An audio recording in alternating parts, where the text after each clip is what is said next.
has never been a more important time to move in a vegan direction. Whether you're ready to start, restart, or re-energize your vegan or plant-based practice, this podcast is for you. I'm Michele Olender, life coach, vegan, ADHD matriarch, travel lover, and smoothie loather. And I know that it's the details that get in the way of your vegan journey. But I like to believe that the obstacle is always the way. So every week we meet here where I translate the tools of life coaching and Stoic philosophy. I bring you actionable tips, some laughs, interesting guests, and vegan ideas for everyone at any age. All to help you veg your best. Episode 297, the Olender Test. The Olender Test for vegan representation in popular culture.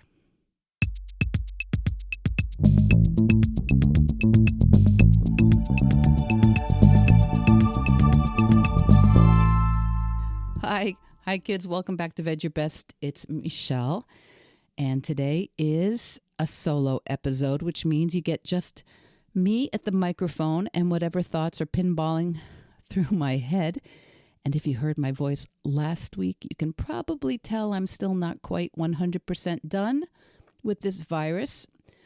But we're gonna go forward anyway. And I've actually been sitting on this idea we're talking about today for a while. I've been waiting for the right moment to share it. It's kind of a thought experiment, and it's possible you're going to hate it. But I would like it to be maybe the beginning of a conversation we have here on Veg Your Best over the next 300 episodes, maybe. So this is an idea that resurfaced for me recently, bubbled up to the top of my mind recently because of a book that I was reading called The Midnight Library by Matt Haig. And it's not a new book particularly, but it's one that I was handed a copy of along the way, and I finally decided to read it. And partway through The Midnight Library, I had this feeling, this sense that the author, Matt Haig, must be vegan.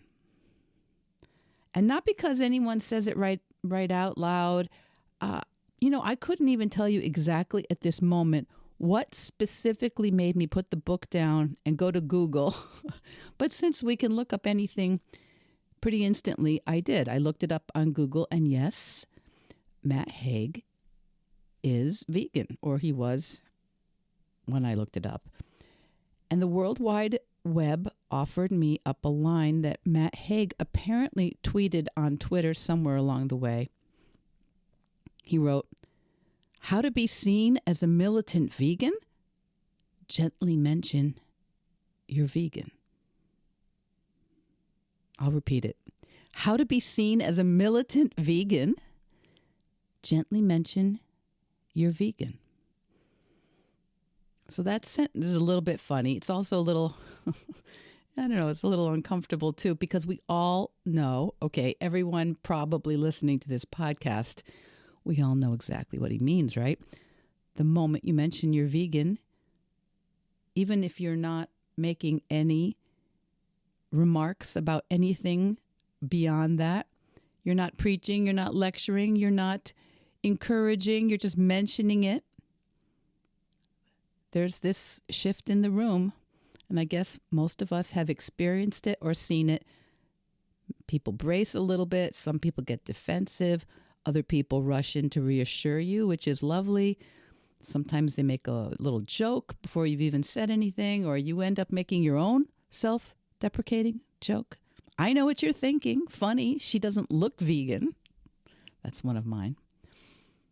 Anyway, part of what many of us are hoping for, I think, at some point in the culture is to get past some tipping point, some level of frequency or visibility in the world, at which point vegan is not such a conversation stopper.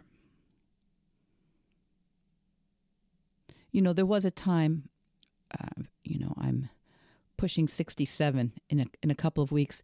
There was a time when women finally started being seen as doctors and pilots and attorneys, and were not immediately assumed to be nurses or secretaries or paralegals or flight attendants.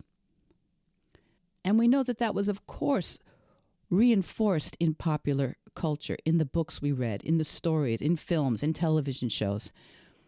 And I'm wondering how that happens now. How does being vegan, what that looks like to the world, get reinforced in the books we read, the stories and films? So today, I wanted to propose something simple, and, I suppose it's a little bit pompous of me to do this. I'm going to propose a test, a tool inspired by something called the Bechdel Test. And that Bechdel Test it's a very basic question about the representation of women in popular culture. And I'm going to propose the Olender Test, which will question vegan representation in popular culture.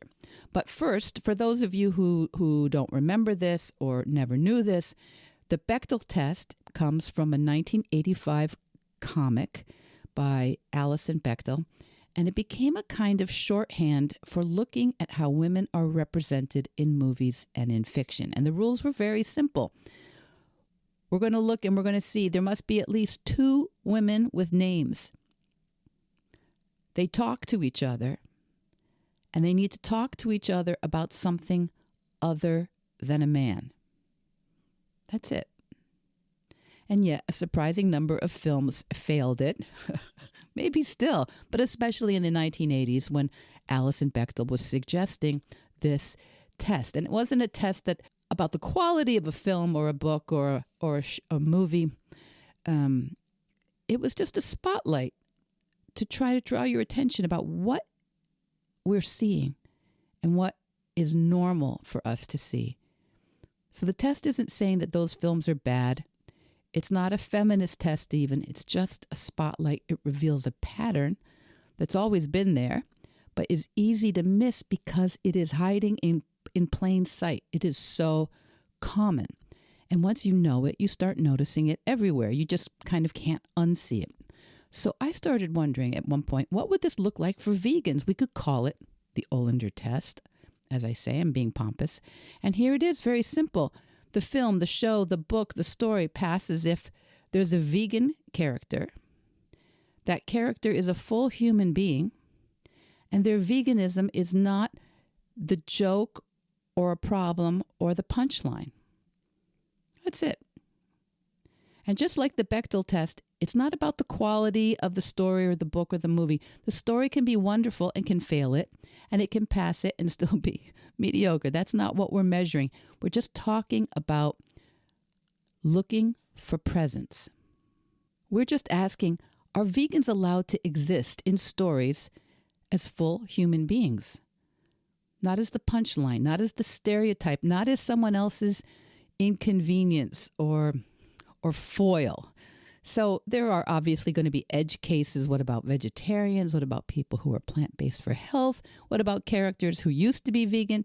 So I'm keeping this intentionally loose as a thought experiment because the value isn't just in the answer. It's the conversation, I think.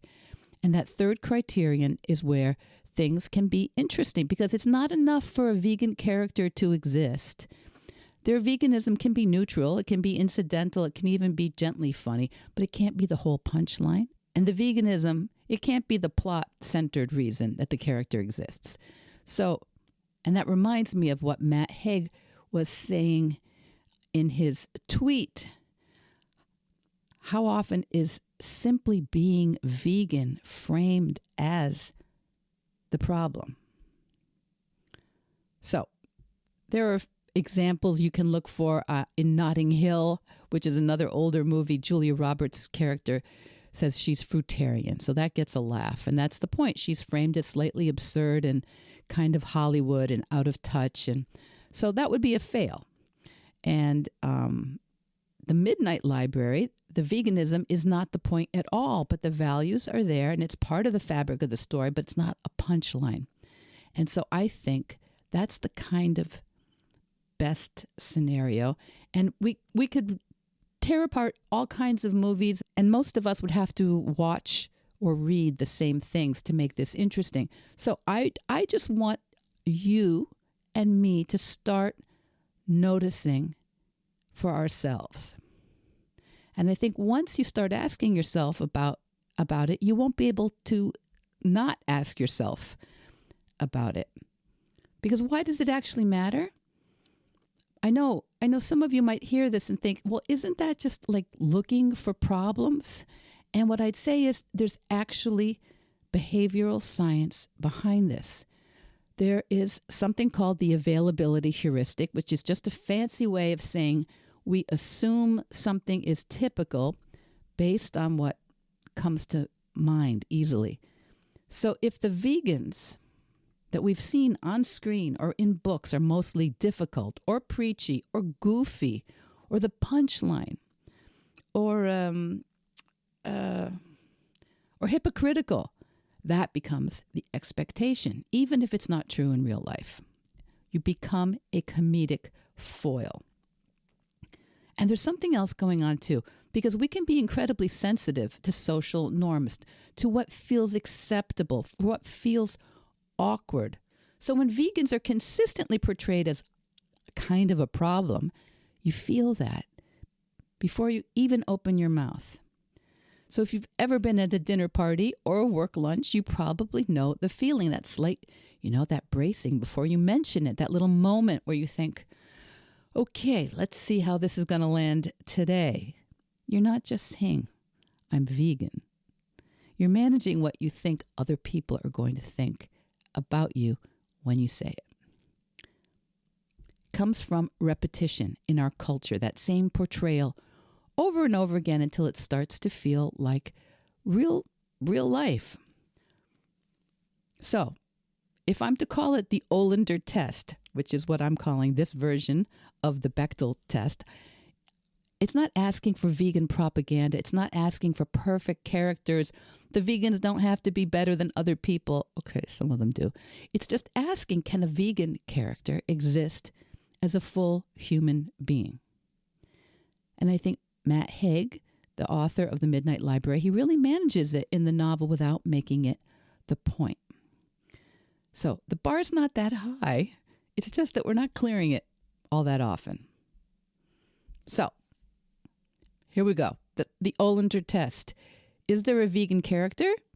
Is that character a real person regardless of their vegan choices?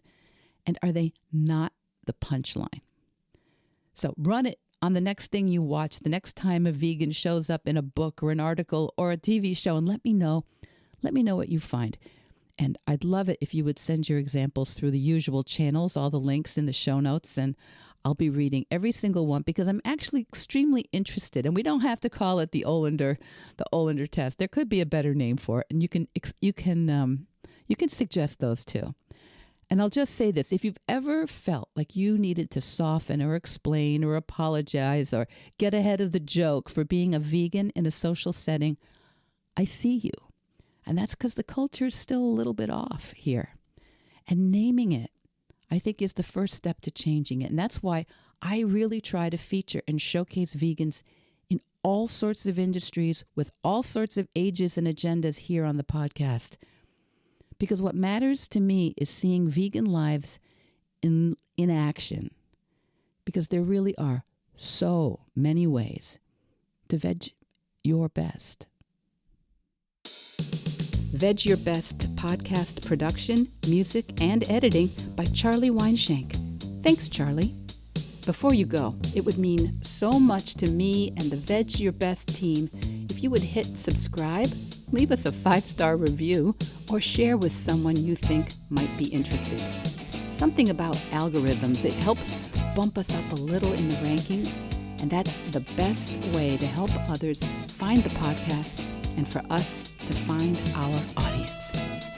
So, until next week, make it easy, and veg your best.